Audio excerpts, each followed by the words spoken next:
তাহলে সর্বপ্রথম টাকা পয়সা কার পিছনে ব্যয় করতে হবে? কিন্তু দুঃখের বিষয় কি জানেন, বাপের কষ্ট করা টাকায় ছেলে এমএ পাস করলো, মায়ের গহনা বেচা টাকায় ছেলেটি বিএড পাস করলো, এমএ বিএড করে এসএসসি পরীক্ষা দিয়ে চাকরি পেলো, চাকরি পাওয়ার পরে নিউ টাউনে বা রাজারহাটে একটা ঘর ভাড়া করে থাকলো, বউ আর বাচ্চাটাকে নিয়ে ঘর ভাড়া করে আছে, আর দেশের বাড়িতে বাম্মাকে ওষুধ কেনারও পয়সা দেয় না। মনে রাখবেন, অনেক সন্তান এমন আছেন, শিক্ষিত মানুষ এমন আছেন, নিজের মায়ের ওষুধ কেনার পয়সা দেয় না, শাশুড়িকে হজে নিয়ে যাচ্ছে। ঠিক না বেটা? আজীব। আরে এডুকেশন কাকে বলে? What is the definition of education? E D U C A T I O N. এক একটা লেটারের এক একটা গুণাগুণ আছে, তবেই তাকে এডুকেশন বা শিক্ষা বলে। ই থেকে ইগার্ডি, ডি থেকে ডেভেলপমেন্ট, ইউ থেকে ইউনিভার্সাল, সি থেকে ক্যাপাবিলিটি, এ থেকে অ্যাক্টিভ, টি থেকে টলারেন্স, আই থেকে ইন্টেলিজেন্ট, ও থেকে ওবিডিয়েন্স, এন থেকে ন্যাচারাল।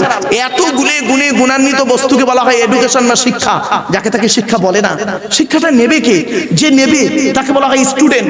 Who is student? কে স্টুডেন্ট? স্টুডেন্ট কাকে বলে? Who is student? কে?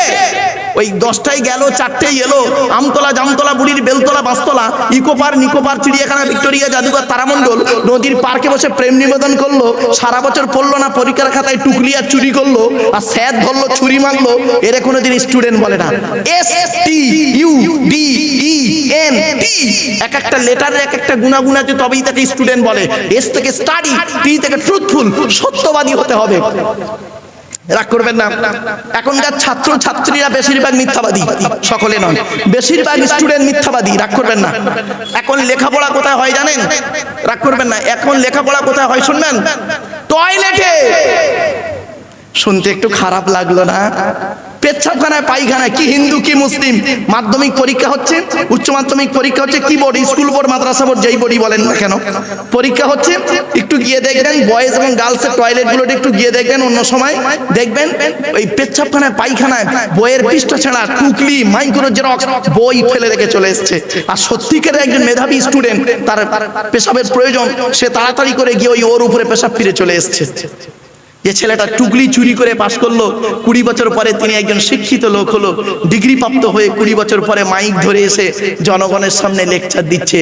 আর ওই লেকচার শুনে জনগণ সঠিক পথ পাবে, হিন্দু মুসলিম, এটাকে বিশ্বাস করাটা কিরকম জানেন? ঠিক ওই কাঁঠালের আমসত্ত্বের মতো। আপনারা খেয়েছেন রাজারহাটের মানুষ কাঁঠালের আমসত্ত্ব? আর হয় না, তা খাবে কি? ঠিক না বেটে? হয় আমসত্ত্ব হয়, নয় কাঁঠাল সত্য হয়। কাঁঠালির আমসত্ত্বের মতো। চলো এবার আসছি, শিক্ষাটা দেবে কে? কে দেবে? টিচার। Who is teacher? কে টিচার? পড়ালেই খালি টিচার না, চলুন দেখি। টি ই এ সি এইচ ই আর, টি থেকে ট্রেনার, প্রশিক্ষণ প্রাপ্ত হতে হবে তবেই তুমি টিচার। ই থেকে ইগারনি, আগ্রহী হতে হবে তবেই তুমি টিচার। এ থেকে এবিলিটি, দক্ষতা থাকতে হবে তবেই তুমি teacher. Most important letter C, C থেকে ক্যারেক্টার, চরিত্র ঠিক থাকতে হবে তবেই তুমি টিচার। আজ থেকে 30 বছর আগে, এই বয়োজ্যেষ্ঠ লোকেদের জিজ্ঞাসা করুন, আজ থেকে 30 বছর আগে আমরা কি করতাম? স্যারেদের দেখলে সাইকেল থেকে নেমে যেতাম। ঠিক না বেটি? কি হিন্দু কি মুসলিম? আর এখন কি হয়েছে শুনবেন? টিচার ছাত্রের সম্পর্ক, টিচার ছাত্রের সম্পর্ক সব জায়গায় নাই, বেশ কিছু জায়গায় টিচার ছাত্রের সম্পর্ক বন্ধু, বিড়ি চেয়ে খায়, খৈনি মলে দেয়। রাগ করবেন না। এই জন্য প্রফেট মুহাম্মদ সাল্লাল্লাহু আলাইহি সাল্লাম বলেছিলেন, আর একটু আগিয়ে যাচ্ছে, আজ থেকে 30 বছর আগে টিচার আর ছাত্রীর সম্পর্ক কি ছিল? পিতা আর কন্যার ন্যায়। মেয়েটি শিক্ষককে বাপের মতো ভক্তি করত, শ্রদ্ধা করত, আর শিক্ষক ছাত্রীটিকে নিজের কন্যা বলে মনে করত। এখন কি হয়েছে শুনবেন?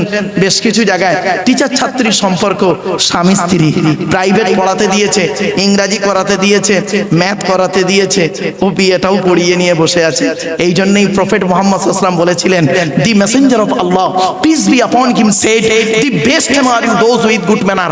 নবী বলেন, তোমাদের মধ্যে উত্তম ব্যক্তি ওই লোকটা যার ক্যারেক্টার, চরিত্র ভালো, ওই লোকটাই হলো উত্তম ব্যক্তি। একজন উকিল, ব্যারিস্টার, মাস্টার, ডাক্তার, মোল্লা, মনীষা, পীর সাহেব, দরবেশ সাহেব, আমির সাহেব, মুফতি সাহেবের যদি চরিত্র খারাপ হয়, আর একজন টোটোওয়ালার চরিত্র যদি ভালো হয়, টোটোওয়ালাটাই হলো আল্লাহর কাছে প্রিয় ব্যক্তি। Many loss is something lost, health loss is nothing lost, but character loss is everything lost. মানুষের যদি টাকা চলে যায়, ইনকাম করলে টাকাটা আবার ফিরে আসবে। মানুষের যদি শরীর চলে যায়, ভালো মন্দ খেলে শরীরটাও ফিরে আসবে। কিন্তু বন্ধু, মানুষের যদি চরিত্র চলে যায়, চরিত্র কিন্তু আর ফিরে আসবে না। তাই মুহাম্মদ সাল্লাল্লাহু আলাইহি ওয়াসাল্লাম বলেছিলেন, তোমরা আমাকে দুটো জিনিসের গ্যারান্টি দাও, আমি তোমাদের জান্নাতের বা স্বর্গের গ্যারান্টি দেব। কি? দুই ঠোঁটের মাঝখানে এই জিভের গ্যারান্টি দাও, হারাম খাবার খাওয়া থেকে জিভটাকে ঠিক করো, বাজে ভাষা বলা থেকে জিভটাকে ঠিক করো, পরনিন্দা পরচর্চা করা থেকে জিভটাকে ঠিক করো। আর 2 নাম্বার হলো দুই রানের বীজখানে লজ্জাস্থানের গ্যারান্টি দাও, দুই ঠোঁটের মাঝখানে দুই রানের বীজখানে, এই দুটো জিনিসের গ্যারান্টি তোমরা আমাকে দাও, আমি তোমাদের স্বর্গের বা জান্নাতের গ্যারান্টি দিয়ে দেবো। যান বাড়ি চলে যান। এবারে গিয়ে দেখবেন হয় চাচার নিচে খারাপ, নয় চাচার উপর খারাপ। রাগ করবেন না। হুকমারা কারেন্ট নিয়ে চাচা আমার পাকা চালিয়ে তাহাজ্জুদের নামাজ পড়ছে। রাগ করবেন না, খারাপ সেন্স নেবেন না। হয়তো কথাটা শুনতে হাসি লাগছে, কিন্তু বাড়ি থেকে একটু ভাববেন। চলো এই থেকে অনেস্টি, সততা থাকতে হবে, তবেই তুমি টিচার। তুমি হিন্দু বলে মুসলমানের খাতা দেখবে কড়া করে, তুমি মুসলমান বলে হিন্দুর খাতা দেখবে কড়া করে, এর নাম টিচার নয়। শুধু তাই নয়, মনে রাখবেন পৃথিবীতে কয়েক শ্রেণীর মানুষ আছে যাদের কোনো জাত হয় না, ওরা নিজেরাই একটা জাত, তার নাম হলো একটা টিচার। শিক্ষকের কোনো জাত হয় না, ডাক্তারের কোনো জাত হয় না, ঠিক না বেটি? ডাক্তারের একটাই জাত, কি? আমি ডাক্তার, তুমি রোগী। তুমি হিন্দু না মুসলিম, নারী না পুরুষ, কালো না ফর্সা, ধনী না গরিব, ওসবের বিচার আমার কাছে নয়। আমার কাছে কি? আমি ডাক্তার, তুমি রোগী। শিক্ষকেরও ঠিক সেম। টিচারের কাছে কোনো পরিচয় থাকে না, টিচার নিজেই একটা জাত, শিক্ষক একটা নিজেই জাত। টিচারের শিক্ষকের কাছে একটাই পরিচয়, আমি শিক্ষক, তুমি শিক্ষার্থী। তুমি হিন্দু না মুসলিম, নারী না পুরুষ, কালো না ফর্সা, ধনী না গরিব, এ দেখার সময় নেই। আমার কাছে মেধার পরিচয়। দুঃখের বিষয় কি জানেন? চলুন আরেকটু এগিয়ে যাই। থেকে আর্লি টিচার হতে গেলে আগে আসতে হবে last letter is a R থেকে রেগুলারিটি, নিয়মিত ক্লাস করতে হবে, তবেই তুমি teacher. Trainer, eagerity, ability, character, honesty, early, regularity, এতগুলো গুণ যার মধ্যে আছে, he is a really teacher. তিনি হলেন সত্যিকারের একজন টিচার। আচ্ছা ভাই, আপনাদের তো এই রাজারহাটের একটা জলসা হচ্ছে, তাই তো? নাকি ধর্মীয় জলসা নাকি? বলুন না ভাই। তা আমি এই আলোচনাগুলো করছি কেন? তা নিশ্চয়ই কারণ আছে। কারণটা এবার বলি। এই পৃথিবীতে ছোট্ট একটা উদাহরণ দিচ্ছি। আপনাদের এই রাজারহাট এলাকায় ধরুন একজন স্কুল টিচার, সেকেন্ডারি বোর্ড ও হায়ার সেকেন্ডারি, যাই হোক, স্কুল টিচার। তিনি 60 বছর বয়স হয়ে গেছে, তিনি রিটায়ার হচ্ছে।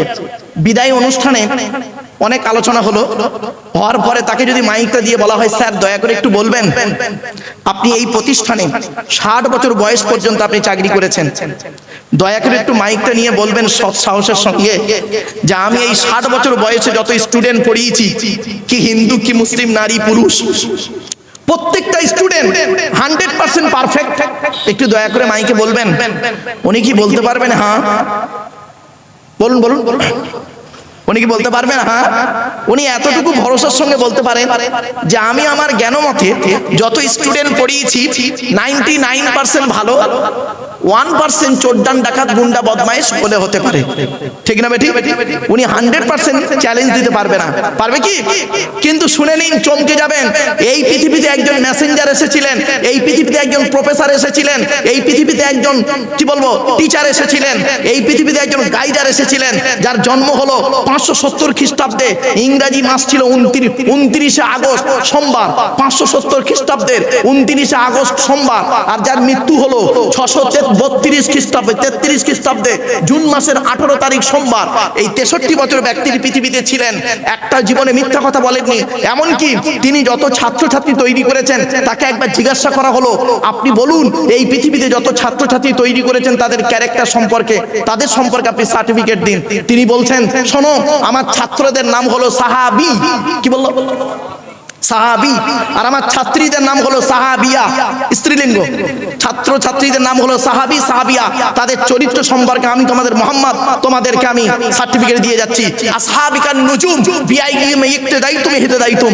আমার প্রত্যেকটা ছাত্র ছাত্রী হলো নক্ষত্রের ন্যায়। তোমরা যাকে অনুসরণ করে পৃথিবীতে চলবে, তার মাধ্যমে দুনিয়াতে শান্তি সম্মান পাবে, আখিরাতে জান্নাত পেয়ে যাবে। এবার আসছি, আমরা মায়ের পেটের ভিতরে ছিলাম, হিন্দু মুসলিম নো ডিভাইডেড। আমরা মায়ের পেটেই সকলে ছিলাম। মায়ের পেটে যখন ছিলাম 10 মাস 10 দিন, মায়ের পেট থেকে পৃথিবীর মুখ যেদিন দেখলাম, এই পৃথিবীর পরিবেশের সঙ্গে আমাদের শরীর শুট করছিল না। আস্তে আস্তে আস্তে আস্তে শুট হয়ে গেল, শুট হয়ে গেল। হওয়ার পরে সৃষ্টিকর্তা বলছেন, তোকে আমি একা পাঠাইনি, দুটো জিনিস দিয়ে পাঠিয়েছি। এই পৃথিবীতে কিভাবে চলবি, চলার জন্য একটা গাইড বুক পাঠিয়েছি, আর সাথে সাথে গাইড বুকটা বুঝতে না পারলে গাইডারও পাঠিয়েছি। গাইড বুকটার নাম হলো দি হলি কোরআন, আর গাইডারটার নাম হলো মুহাম্মদ সাল্লাল্লাহু আলাইহি সাল্লাম।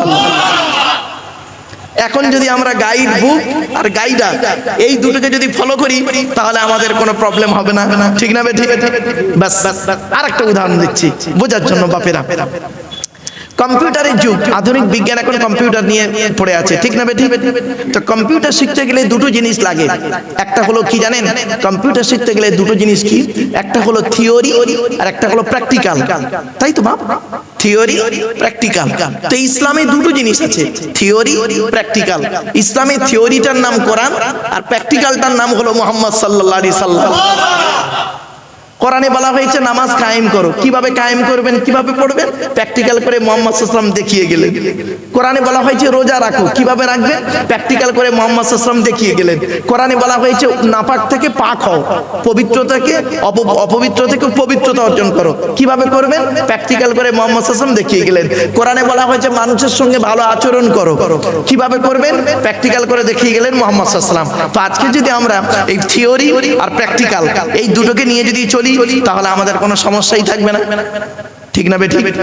চলো তো আজকের আলোচনার শুরুতেই শ্রদ্ধেয় সভার সভাপতি সাহেব, আমন্ত্রিত উলামা হযরত, জ্ঞানী গুণী বুদ্ধিজীবী এবং দিন দরদি, ইসলাম দরদি, মুমিন মুত্তাকি মুসলমান, সালেহ নেককার আল্লাহওয়ালা বাবাজিরা, আমার যুবক ভাইরা, স্নেহের কচি কচি বাচ্চারা, পর্দার অন্তরালে পর্দানশীনা মা ও বোনেরা, এবং তার সাথে জানাই আমার আওয়াজ শ্রবণকারী মুসলিম অমুসলিম সমস্ত জাতির মানুষেরা, সৃষ্টিকর্তার কাছে আমরা কৃতজ্ঞতা জ্ঞাপন করি এ কারণেই, যিনি আমাদেরকে বসিয়েছেন রাতের আরামকে হারাম করে দিয়ে, মূল্যবান সময়কে ব্যর্থ দিয়ে, রাতের অনেক কাজকে ফেলে রেখে আমরা এখানে বসেছি কিছুক্ষণ কোরআন হাদিস ইজমা কিয়াসের ধর্মের কিছু কথা, যে কথাগুলো শুনলে আগামীতে কিভাবে চলবো এবং আমাদের জীবনের ভুলগুলো সংশোধন করতে পারবো, সেই শোনার বোঝার আমল করার উদ্দেশ্য নিয়ে যিনি আমাদেরকে বসিয়েছেন, সেই সৃষ্টিকর্তার দরবারে একবার শুকরিয়া জ্ঞাপন করি, বলুন আলহামদুলিল্লাহ।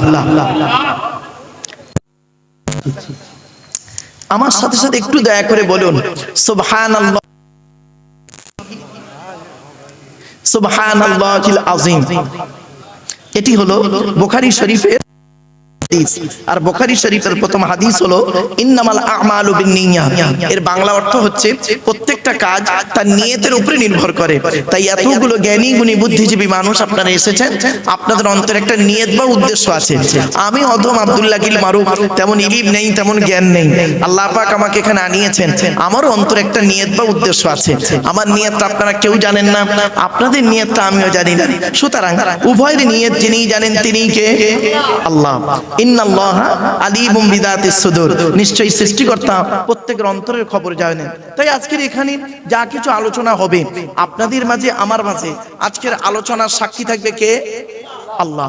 আল্লাহু শাহীদুম বাইনি ওয়া বাইনাকুম, আপনাদের মাঝে আমার মাঝে আজকের আলোচনার সাক্ষী রাখলাম সৃষ্টিকর্তা আল্লাহ পাককে। এবারে আসছি আলোচনার বিষয়বস্তু সম্পর্কে। কিসের উপরে আজকের আলোচনা করব? আজ আমি আপনাদের কাছে মাত্র 3টি বিষয়ের উপরে আলোচনা করব। কটি? 3টি বিষয়ের উপর আলোচনা করব। তবে আমি বাবা একটু স্পিডে কথা বলি, একটু মানিয়ে নেবেন। হ্যাঁ, এখন একটু ধীরে ধীরে বলছি, একটু স্পিডে কথা বলি, একটু মানিয়ে নেবেন। চলো আজকে আমি আপনাদের কাছে 3টি বিষয়ের উপরে আলোচনা করব। কি কি একটু বলে দিই আগে। প্রথমে, যার দেওয়া পৃথিবীতে বাস করি, যার দেওয়া সূর্যের কিরণ গায়ে লাগাই, যার দেওয়া চাঁদের প্রতিফলিত রশ্মি রাতে ব্যবহার করি, যার দেওয়া আকাশের পানি পান করি, যার দেওয়া জমিনের তলা থেকে পানি তুলে পান করি, যার দেওয়া জমিনে ঘর বেঁধে থাকি, চাষ করে খাই, যার দেওয়া অক্সিজেন ফিরি নেই, কার্বন ডাইঅক্সাইড ছেড়ে দিই, এ সমস্ত অবদান কার? তাই জীবনের সব ক্ষেত্রে জন্ম থেকে মৃত্যু পর্যন্ত মাথা নত করবো, সাজদা দেব, ভিক্ষা চাইবো একমাত্র শুধুমাত্র কার কাছে? ব্যাস, এটা যত তাড়াতাড়ি বুঝতে পারবেন তত তাড়াতাড়ি আমার বক্তব্য আপনাদের বোধগম্য হবে। It is my concept. তাই আজকের প্রথম আলোচনার টপিকস হবে সৃষ্টিকর্তার বায়োডাটা, সৃষ্টিকর্তার পরিচয়, আল্লাহর পরিচয়। আল্লাহর পরিচয় হলো, আল্লাহ নিজেই বলছেন, সৃষ্টিকর্তা নিজেই বলছেন, কোরআনের মধ্যে আছে মাত্র চারটি। চারটি সৃষ্টিকর্তা হতে গেলে তার চারটে পরিচয়। এই চারটে জিনিস যার মধ্যে দেখবেন তাকে সৃষ্টিকর্তা বলে মেনে নেবেন। আমি আপনাদের বলে যাচ্ছি, সৃষ্টিকর্তা হতে গেলে তার চারটে শর্ত আছে। চারটে শর্ত আমি বলে দিচ্ছি, একটু পরেই দাঁড়ান। 2 নাম্বার হলো, সৃষ্টিকর্তা যুগে যুগে মানুষকে সঠিক পথে চালনা করানোর জন্য নবী এবং রসুল পাঠিয়েছেন, অ্যাপোস্টল প্রফেট পাঠিয়েছেন। নবী পাঠিয়েছেন, রসুল পাঠিয়েছেন মানুষকে সঠিক পথে চালনা করানোর জন্য। এই নবীদের পরিচয় হলো মাত্র 3টে। কটা? 3টে। তাহলে সৃষ্টিকর্তার পরিচয় কটা? 4টে। নবীদের 3টে। এবার বাকি আছে আমরা। আমাদের পরিচয় হলো, টোটাল কোরআনে আছে মাত্র 2টো। কটা? ব্যাস। আজকে যদি সৃষ্টিকর্তার পরিচয়, আল্লাহর পরিচয় 4টে, নবীদের পরিচয় 3টে, আর আমাদের পরিচয় 2টো, এই 3টে বিষয়ে যদি আপনাদের বোঝাতে পারি, তাহলে কষ্ট করে আপনাদের এখানে আসাটা সার্থক, আর জলসা দেওয়াটাও সার্থক। ঠিক না বেঠিক? ব্যাস, চলো শুরু করছি। তার আগে আর একটা কথা বলে নিচ্ছি বাপ। পৃথিবীর সব থেকে কঠিন কাজ কি জানেন? আমি আমার স্টুডেন্টদেরকে একদিন, MA সেকেন্ড ইয়ারের স্টুডেন্টদেরকে একদিন প্রশ্ন করছি, পৃথিবীর সব থেকে কঠিন কাজ কি বলতো, আর পৃথিবীর সব থেকে সহজ কাজ কি বল। তখন স্টুডেন্টরা পুরো চুপ হয়ে আছে, মাস্টার ডিগ্রি স্টুডেন্ট তো পুরো চুপ হয়ে আছে। তো তখন বলছে, একজন বলছে, স্যার মানে বলতে পারছে না ভয়তে, কি বলবো, পৃথিবীর সব থেকে কঠিন কাজ কি আর পৃথিবীর সব থেকে সহজ কাজ কি। দয়া করে একটু শুনে যান, হিন্দু মুসলিম সকলকেই অনুরোধ করছি, চলো শুনে নিন। পৃথিবীর সব থেকে কঠিন কাজ হলো আত্মসমালোচনা করা। কিছু বললেন? নিজেকে নিয়ে সমালোচনা করা পৃথিবীর সব থেকে কঠিন কাজ। আত্মসমালোচনা করো। এজন্য বিবেকানন্দ একটা কথা বলতেন, বিবেকানন্দ বলতেন, লোকে কি হয়েছে, কি দেখেছে, কি শিখেছে, এটা বড় কথা নয়, তুমি নিজে কি হয়েছো, কি দেখেছো, কি শিখেছো, এটাই হলো মূল ব্যাপার। আমরা আত্মসমালোচনা করি না। আসুন না একটু আত্মসমালোচনা করি নিজেকে নিয়ে। কি আপনি এখানে বসে দাঁড়িয়ে একটু চিন্তা করুন তো, আমি কি একজন মানুষ? একজন মানুষ হতে গেলে পৃথিবীতে তার কি কি কোয়ালিটি কোয়ান্টিটি থাকা দরকার, সেগুলো কি আমার মধ্যে আছে? একজন মানুষ হতে গেলে তার কি কি দায়িত্ব পৃথিবীতে সৃষ্টিকর্তা দিয়েছে, সেগুলো কি আমার মধ্যে আছে? আসুন একটু আত্মসমালোচনা করি। পৃথিবীর সব থেকে কঠিন কাজ হলো আত্মসমালোচনা করা। আর এটা করলে খুব নেকি হয়, নেকি হয়, নেকি হয়, পুণ্য হয়। আর পৃথিবীর সব থেকে সহজ কাজ কি জানেন? পর সমালোচনা করা।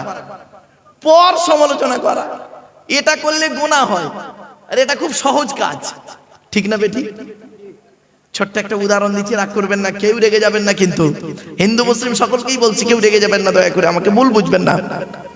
আসলে কি জানেন, দুধওয়ালা, কি বললাম, বলুন বলুন, দুধওয়ালা লোকের বাড়ি বাড়ি যায়, দুধ কিনে সহজে কেউ খেতে চায় না।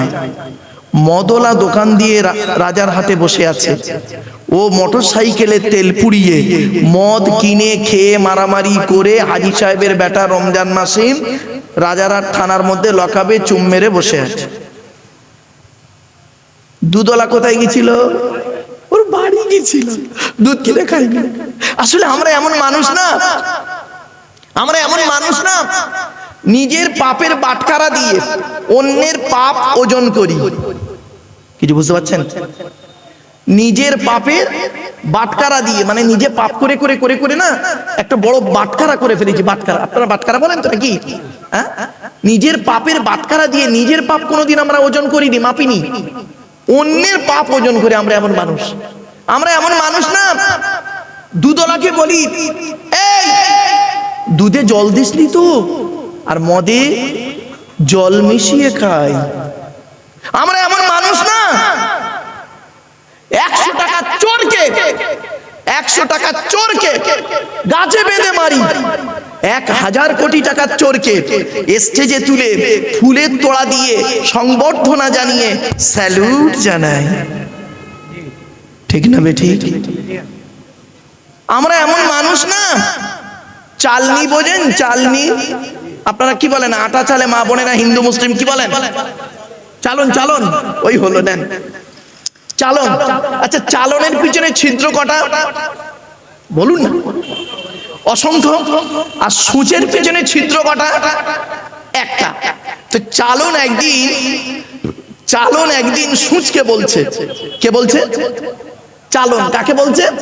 সূচকে। চালন সূচকে বলছে, তোর পিছনে ছিদ্র কেন রে? তা সূচ কি উত্তর দেবে? আপনারাই বলুন। চালন সূচকে বলছে, তোর পিছনে ছিদ্র কেন বল? তা সূচ কি উত্তর দেবে? আমার তো একটা, তোর হাজারটা। এজন্যই বললাম বাবা, মাইকের সামনে এসে কিছু বলে দেবার নাম বক্তা নয়। নেভার। মাইকের সামনে এসে কিছু বলে দেবার নাম বক্তা নয়। তিনটে জিনিস কোনোদিন ব্যাকে আসে না। এক নাম্বার, ধনুক থেকে তীরটা বের হয়ে গেলে ওই তীরটা আর কোনোদিন ব্যাকে আসে না। দুই নাম্বার, দেহ থেকে আত্মাটা বের হয়ে গেলে ওটা আর পৃথিবীতে রিটার্ন দেওয়া হয় না। তিন নাম্বার, জবান থেকে কথা বের হয়ে গেলে ওটা আর কোনোদিন রিটার্ন আসে না। এই জন্য মনে রাখবেন, ছোট্ট একটা উদাহরণ দিচ্ছি, রাগ করবেন না কেউ, প্লিজ রেগে যাবেন না, আমাকে ভুল বুঝবেন না। প্রাইমারি স্কুলের একজন টিচার, তিনি ক্লাস 1-এ গিয়ে একটা ক্লাস করেন 40 মিনিট। মাস গেলে তার স্যালারি হয় 30 থেকে 40,000 টাকার মধ্যে। ক্যালকাটা ইউনিভার্সিটির একজন লেকচারার, তিনি MA সেকেন্ড ইয়ারে গিয়ে একটা ক্লাস করেন 40 মিনিট। মাস গেলে তার মাইনে হয় 1,40,000 থেকে 50,000 টাকা। Between far difference. একটু বাড়ি থেকে ভাববেন, অনুরোধ করে বলে যাচ্ছি, আসুন টু দি পয়েন্টের উপরে কথাগুলো বলার একটু আমার সুযোগ দিন। আর আপনাদের কাছে আমার রিকোয়েস্ট, হিন্দু মুসলিম, জৈন ব্রাহ্মণ খ্রিস্টান, কুলি সাঁওতাল বাগদি দুলে, জাতি ধর্ম বর্ণ নির্বিশেষে আসুন আমরা আলোচনা করি। দেখি না ধর্ম কাকে বলে, ধর্ম কি বলে একটু দেখি। চলো, ছোট্ট একটা উদাহরণ দিচ্ছি। যেদিন আমরা মায়ের পেট থেকে এসেছিলাম, প্রত্যেকেরই একটাই নাম দিয়েছিল ডাক্তাররা। কটা নাম? একটা নাম দিয়েছিলেন। হিন্দু মুসলিম সকলের ডাক্তাররা একটাই নাম দিয়েছিলেন, কি বলতে পারেন? বেবি। বেবি, শিশু, শিশু। আর ব্র্যাকেটে লিখেছিল কি জানেন? M অথবা F, মেল বা ফিমেল, কোনো নাম ডাক্তাররা দেয় না। তো আমরা যখন মায়ের পেট থেকে এলাম হিন্দু মুসলিম, একটাই নাম দিয়েছিল ডাক্তার, বেবি, শিশু। আর যেদিন আমরা মারা যাব হিন্দু মুসলিম, একটাই নামে লোক ডাকবে, কি জানেন? লাশ। কি বললাম? কি বললাম? লাশ। লাশ, লাশ। বুঝতে পারছেন? মনে রাখবেন, আমাদের প্রত্যেকের, হিন্দু মুসলিম সবাই আসার রাস্তাটা ছিল একটা, যাওয়ার রাস্তা বিভিন্ন। আসার রাস্তা একটা, কি? বাপের পৃষ্ঠ হতে মায়ের পেটে থেকে পৃথিবীতে এলাম। যাওয়ার রাস্তা বিভিন্ন হয়ে গেছে। কিরকম? কেউ গিয়েছে শ্মশানে, কেউ গিয়েছে কবরে, কেউ গিয়েছে গর্তে, বিভিন্ন জায়গায়। আসার রাস্তাটা আমাদের এক, যাওয়ার রাস্তাটা কিন্তু আমাদের আলাদা। আসুন না, সৃষ্টিকর্তার আরাধনা উপাসনার পদ্ধতিটা আমাদের আলাদা হতে পারে। মানুষ হিসেবে প্রত্যেকেই কিন্তু আমরা আদমের সন্তান, ঠিক না? ঠিক। চলো একটা একটা করে আমি আপনাদেরকে তুলে ধরছি। সৃষ্টিকর্তার পরিচয় কটা বলেছিলাম বাবা? 4টে।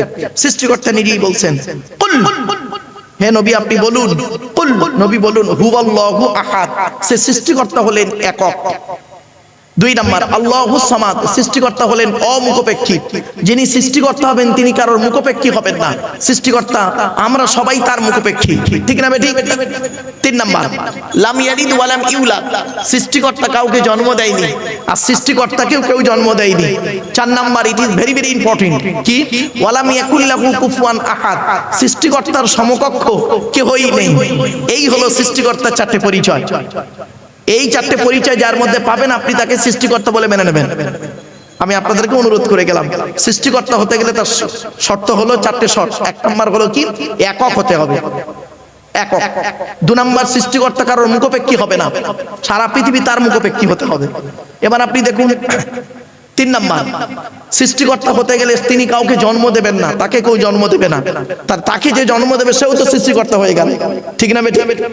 4 নাম্বার, সৃষ্টিকর্তা তিনিই হবেন, তার সমকক্ষ কেউ হবে না। কিছু বুঝতে পারছেন?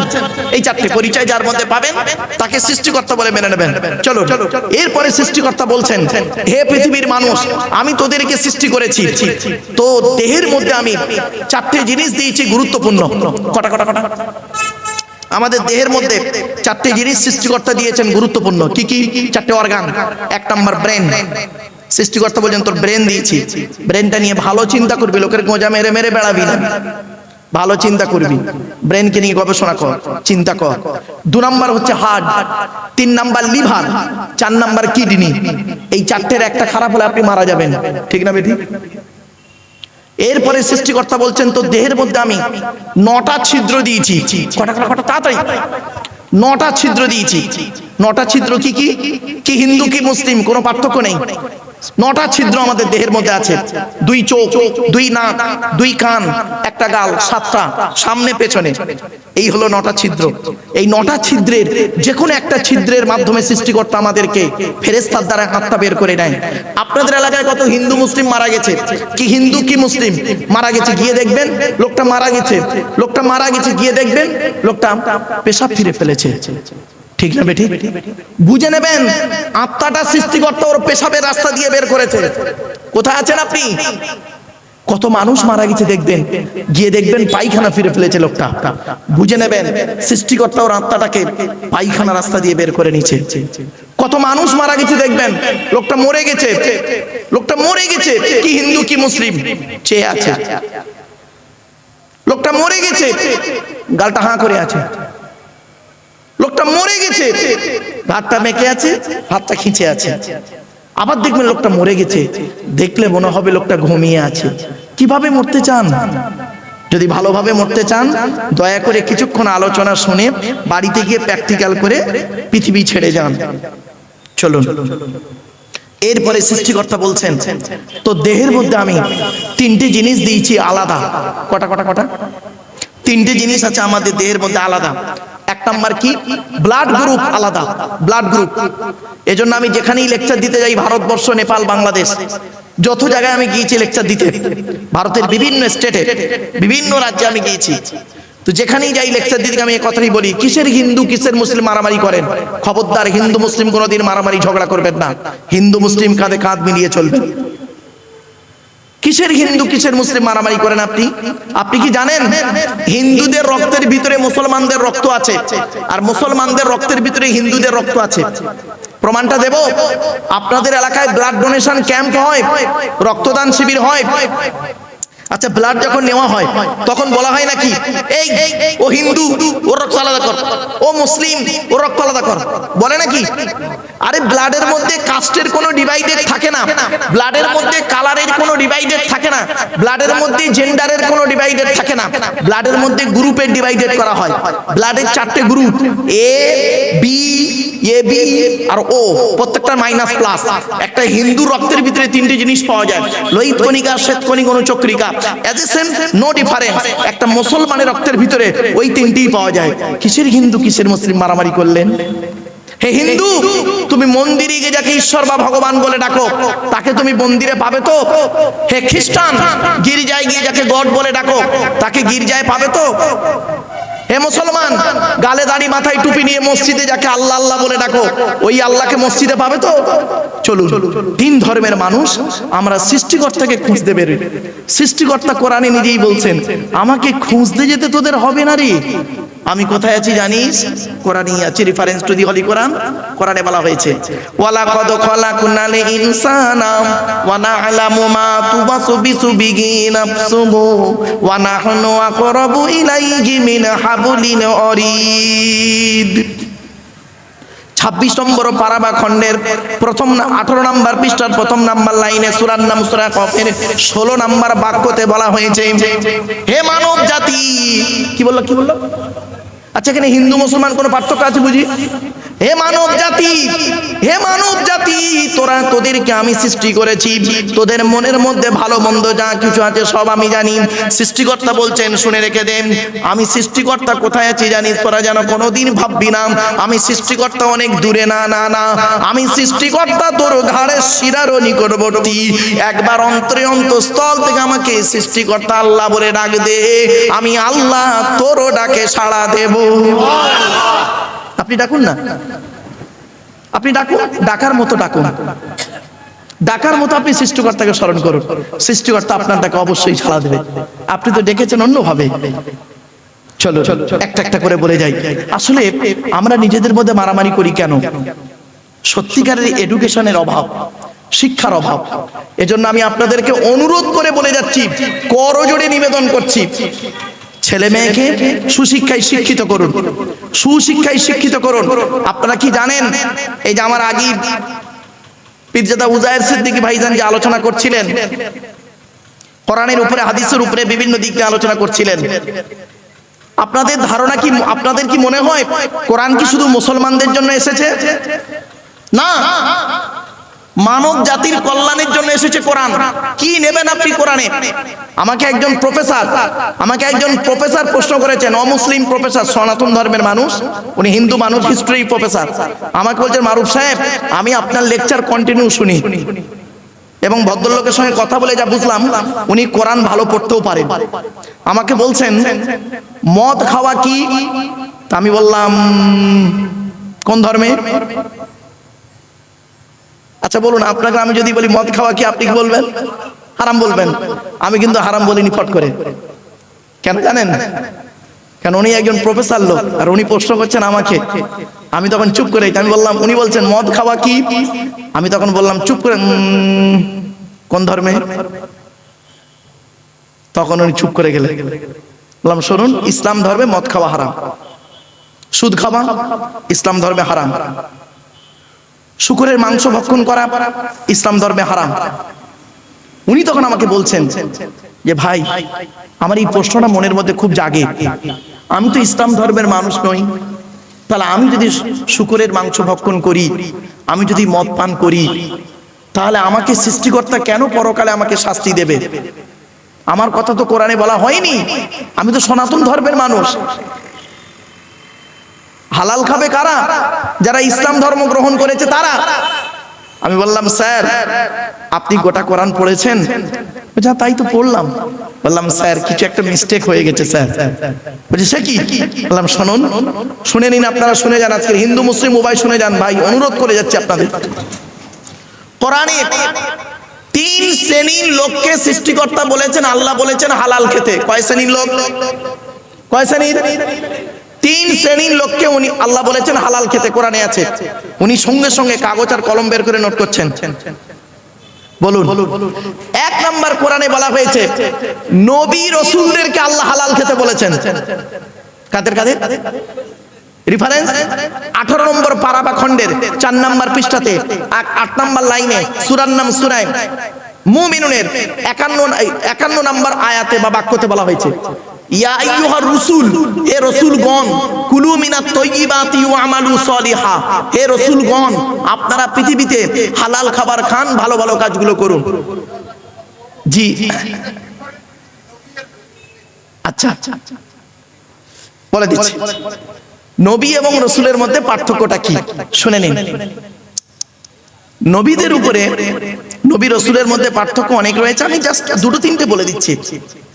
যাদের উপরে আসমানি কিতাব এসেছেন তারা হলো রাসূল, আর যাদের উপরে আসমানি কিতাব আসেনি তারা হলো নবী। ঠিক আছে? সকল রাসূল নবী, কিন্তু সকল নবী রাসূল নয়। সে ছোটবেলায় পড়ে খার আর খারক মনে পড়ছে তো? সকল রাসূল নবী, সকল নবী রাসূল নয়। এবার আসছি পৃথিবীতে নবী এসেছেন কটা? নবী এসেছেন পৃথিবীতে, সংবাদ বাহক বলা হচ্ছে, নবী এসেছেন পৃথিবীতে 1,24,000, আর রাসূল পৃথিবীতে এসেছেন 313 জন। কেউ বলেছেন 313, কেউ বলেছেন 315। এই দুই সংখ্যার একটু ডিফারেন্স, তো ওটা মানিয়ে নেবেন, মানে ডিফারেন্সে যাবেন না, মানিয়ে নেবেন, জাস্ট শুধু মতভেদে না গিয়ে। 313 জন রসুল এসেছেন, তার মধ্যে মোহাম্মদ সাল্লাল্লাহু আলাইহি সাল্লাম হলেন একজন রসুল। আচ্ছা, পৃথিবী যখন এটা এলো, আর একটু বলে দিই, পৃথিবীতে মোট কেতাব এসেছে কটা? 104টা। কত কত কত? 104টা সৃষ্টিকর্তা পুস্তক পাঠিয়েছেন। তার মধ্যে 100টা হলো ছোট ছোট ছোট ছোট, যাকে বলে সহিফা, চিরকুট চিরকুট। আর 4টা হলো বড় বড়। 4টা বড় বড় কি কি? 4টা বড় বড় হচ্ছে তাওরাত, ওই আগেই বললাম তাওরাত, জবুর, ইনজিল, কোরআন, এই 4টে বড় বড়। আর ছোট ছোট হলো 100টা। 100টা কাদের উপরে এসেছে একটু শুনে নিন। আদম নবীর উপরে এসেছে 10টা। কটা কটা কটা? 10টা। শীষ নবীর উপরে এসেছে 10টা। কত হলো? 20টা। ইদ্রিস নবীর উপরে এসেছে 30টা, 50টা। ইব্রাহিম নবীর উপরে এসেছে 10টা, 60টা। তারপরে এসেছে ইয়াকুব নবী, ইউসুফ নবী আর অন্যান্য নবীদের উপরে এসেছে 40টা। এইভাবে তাহলে 100টা হয়ে গেল। এখন আদম নবীর উপরে যে 10টা এসেছিল, সেই 10টা যদি বলি সকলের জন্যই, একদম সকলের জন্যই সেই 10টা হারাম জিনিস। সে তো কোরআনেও আছে, অন্য ধর্মেও, মানে কি বলবো, অন্যান্য কেতাব ও ধর্মগ্রন্থেও আছে এই 10টা জিনিস। চলো চলো, যে কথাটা বলছিলাম, কি কথা বলছিলাম এখানে? খুব গুরুত্বপূর্ণ, না না, একটা গুরুত্বপূর্ণ কথা বলতে বলতে, খাওয়া খাওয়া হালাল হালাল। নবীদেরকে সৃষ্টিকর্তা বললেন হালাল খেতে। তখন উনি আমাকে বলছেন, প্রফেসর আমাকে বলছেন, স্যার কিছু মনে করবেন না, নবী রাসূলুল্লাহ তো হালাল খাবেন, তা এটা আবার বলার কি দরকার ছিল আল্লাহ? কিছু বুঝতে পারছেন কথাটা? নবী রাসূলুল্লাহ তো হালাল খাবেন, তো এটা আবার বলার দরকার কি ছিল আল্লাহ? আমি তখন বললাম, স্যার আপনি কি জানেন, কোরআনের অন্য একটা রেফারেন্স আপনাকে দিচ্ছি, শুনে নিন। 8 নম্বর পারার 10 নম্বর পৃষ্ঠা 9 নম্বর লাইনে সূরার নাম সূরা আরাফের মধ্যে সৃষ্টিকর্তা বলছেন, ফালানাসআলান্নাল্লাযীনা উরসিলা ইলাইহিম ওয়ালানাসআলান্নাল মুরসালিন। এর বাংলা বাণীটা কি শুনবেন? প্রত্যেক নবী, সহজ করে বলছি, মানে মফহুমিয়া তরজমাটা করছি, প্রত্যেক নবী রাসূলকে কিয়ামতের মাঠে সৃষ্টিকর্তা জিজ্ঞাসা করবেন, আপনাকে পৃথিবীতে নবী করে পাঠিয়েছিলাম, আপনি কি আপনার দায়িত্ব পালন করেছেন? আপনাকে রসুল করে পাঠিয়েছিলাম পৃথিবীতে, আপনি কি আপনার দায়িত্ব পালন করেছিলেন পৃথিবীতে? এবার আপনারা বলুন, নবী এবং রসুলদেরকে যদি এই রকম প্রশ্নের সম্মুখীন হতে হয়, আপনি আমি কোন জায়গায় দাঁড়িয়ে আছি? আপনাকে আমাকে জিজ্ঞাসা করবেন না সৃষ্টিকর্তা? ভাবলেন কি করে? শুনে নিন, কোরআনে আল্লাহ পাক অন্য আয়াত দিয়ে বলে দিচ্ছেন কি, আয়াহসাবুল ইনসানু আন ইউতরাকা সুদা। মানুষ কি মনে করেন এমনি এমনি তাকে ছেড়ে দেবো আমি? হঠাৎ করে জান্নাতে ঢুকে পড়বে, স্বর্গে চলে যাবে? হঠাৎ করে স্বর্গে চলে যাবেন আপনি? এত সহজ নয়। সৃষ্টিকর্তা বলছেন, ওকে কড়াই গন্ডায় হিসাব নেব, তারপরে হিসাব নিয়ে বিবেচনা করব ও স্বর্গে যাবার যোগ্য না অযোগ্য। শুনে নিন, কমসে কম আমাদেরকে, হিন্দু মুসলিম সকলকে 3টে প্রশ্নের সম্মুখীন হতেই হবে আমাকে আপনাকে। কি কি? শুনে নিন। 1 নাম্বার, জ্ঞানী জ্ঞানী জ্ঞানের হিসাব দাও। সৃষ্টিকর্তা আমাকে আপনাকে জ্ঞান দিয়েছে, জ্ঞানটা কোথায় অ্যাপ্লাই করেছি এটাকে আপনার হিসাব দিতে হবে, আমাকেও হিসাব দিতে হবে। সঠিক জায়গায় আমি লাগিয়েছি জ্ঞানটাকে, না খারাপ জায়গায় লাগিয়ে মানুষকে ক্ষতি করেছি? 1 নাম্বার জ্ঞানী, তুমি জ্ঞানের হিসাব দাও। 2 নাম্বার ধনী, অর্থের হিসাব দাও। তোমাকে আমি অর্থ দিয়েছিলাম, কোথায় তুমি টাকাটা ব্যয় করেছো হিসাব দাও। আর 3 নাম্বার খুব ইম্পর্টেন্ট, হিন্দু মুসলিম বলে যাচ্ছি সকলকে, যুবক যৌবনের হিসাব দাও। তুমি যৌবন কালটা কোথায় তুমি ব্যয় করেছো? এত সহজ নয়। চলো, তাহলে 1 নাম্বার হলো নবী রাসূলদেরকে সৃষ্টিকর্তা বললেন হালাল খেতে। উনি তখন আমাকে বলছেন, স্যার কিছু মনে করবেন না, আমি তো নবীও নয় রসুলও নয়। তাহলে 1 নাম্বারটা, আমরাও কেউ নবী রসুল নয়, ঠিক না? ঠিক। তাহলে 1 নাম্বারটা বাদ। 2য় নাম্বারটা দেখি কাদের হালাল খেতে বলেছেন সৃষ্টিকর্তা। কোরআনে আছে, যারা আল্লাহকে বিশ্বাস করে, নবীকে বিশ্বাস করে, তাদেরকে এক কথা ইসলামিক পরিভাষায় বলে মোমেন। কি বললাম বাবা? মোমেন। কোরআনে বলা হয়েছে 2 নম্বর পারাবা খণ্ডের 4 নম্বর পৃষ্ঠাতে 14 নম্বর লাইনে, সূরার নাম সূরা বাকারার 172 নম্বর আয়াতে। এগুলো মনে রাখবেন জাস্ট। 172 নম্বর আয়াতে বলা হয়েছে, ইয়া আইয়ুহাল্লাযীনা আমানু, হে বিশ্বাসীগণ, হে ঈমানদার বান্দাগণ, কুলু মিন তাইয়্যিবাতি মা রাযাকনাকুম, আমার দেওয়া হালাল রিজিকগুলো তোমরা ভক্ষণ করো। তাহলে এখানে যারা মুমিন মুসলমান আছেন প্রত্যেকেরকে আমাদেরকে কি করতে হবে? হালাল খেতে হবে। তখন উনি আবারও প্রশ্ন করছেন, স্যার কিছু মনে করবেন না, আমি মুমিনও নয় আর মুসলমানও নয়, তাহলে নবীও নয় রসুলও নয়, তাহলে আমার সম্পর্কে তো কিছু বলা নেই। তখন লাস্ট পয়েন্ট ওনাকে বলেছিলাম, শুনে নিন আজকের এই লাস্ট পয়েন্টটার জন্য এত কষ্ট করলাম আপনাদের কাছে। আমি বললাম কোরআনে বলা হয়েছে, তৃতীয় নম্বর ব্যক্তি আপনি পড়েন কি দেখি, মানব জাতিকে সৃষ্টিকর্তা বলেছেন হালাল খেতে। আপনি মানব জাতির মধ্যে আছেন? বলছে অবশ্যই। আপনি আদমের সন্তান? বলছে অবশ্যই।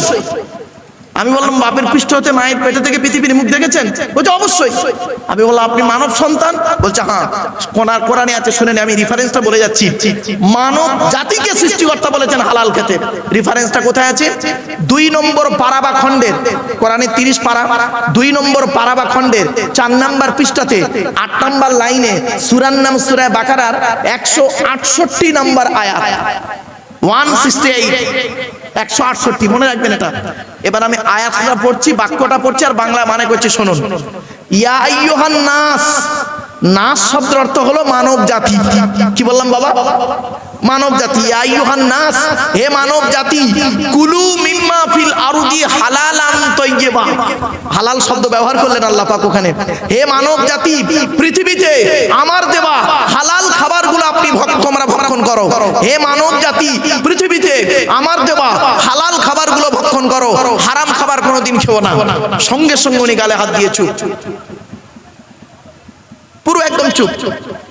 নোট করে নিলেন। বাড়িতে গিয়ে উনি কোরআন খুললেন, খুলে রেফারেন্সগুলো দেখলেন। দেখার পরে উনি অনেকটাই আমাকে ফোন করে বললেন যে ভাই আপনি আমার চোখটা খুলে দিলেন, আমি জানতাম না সৃষ্টিকর্তা, আমি ভেবেছিলাম কোরআন শুধু মুসলমানদের জন্য এসেছে, কিন্তু না। আসুন এবার আসছি, কোরআন তো সকলের জন্য এসেছে, কোরআন সকলেই পড়তে পারেন। এজন্য কোরআন কিনে গবেষণা করছে কারা? America, London, France, Britain, Japan, Jordan, জার্মানির ঠান্ডা করে বসে বসে কোরআন কিনে গবেষণা করছে। কারা করেছে? Humphry Davy, Michael Faraday, Einstein, Isaac Newton, doctor Maurice Bucaille, mister Cook, mister জাবেরি, mister Campbell, Rajaram Mohan Roy, Ishwarchandra Vidyasagar, Rabindranath Thakur, Acharya Jagadish Chandra Bose, Francis Drake, William কিপমুর, উইলিয়ামস হার্ভেল, টমাস, জর্জ বার্নার, এরা কোরআন কিনে গবেষণা করলো। কিন্তু দুঃখের বিষয় কি জানেন? বড় কষ্ট লাগে আমার বড় কষ্ট লাগে। খারাপ সেন্স নেবেন না, যারা ইসলাম ধর্মের মানুষ আছেন আমাকে ভুল বুঝবেন না। আমরা কিছু মৌলবী সাহেব, সকলে নয়, আমরা কিছু মৌলবী সাহেব করলাম কি, এই কোরআনটাকে নিয়ে কি করলাম, ব্যবহার করলাম কিভাবে? তেল পড়া, পানি পড়া, ওয়াজ করা, খতম পড়া, তাবিজ মরা, ঘর বন্ধ করা, আর নিজেদের মধ্যে মারামারি করা। কিরকম মারামারি? গোল টুপি, লম্বা টুপি, চেরা জামা, ফাড়া জামা, তবলিগ, ফুরফুরা, বেরেলি, ওয়াহাবি, জামাতে ইসলামী, আহলে হাদিস, বুকে হাত বাঁধা, নাভির নিচে হাত বাঁধা, জোরে আমিন বলা, আস্তে আমিন বলা, 20 রাকাত তারাবি, 8 রাকাত তারাবি, মোনাজাত করা না করা, কিয়াম করা না করা, দোয়া করা না করা, ওর বলে কাফের, ওর বলে কাফের। ঠিক না বেটি? কোরআন কিন্তু এই জন্যই আসে নাই।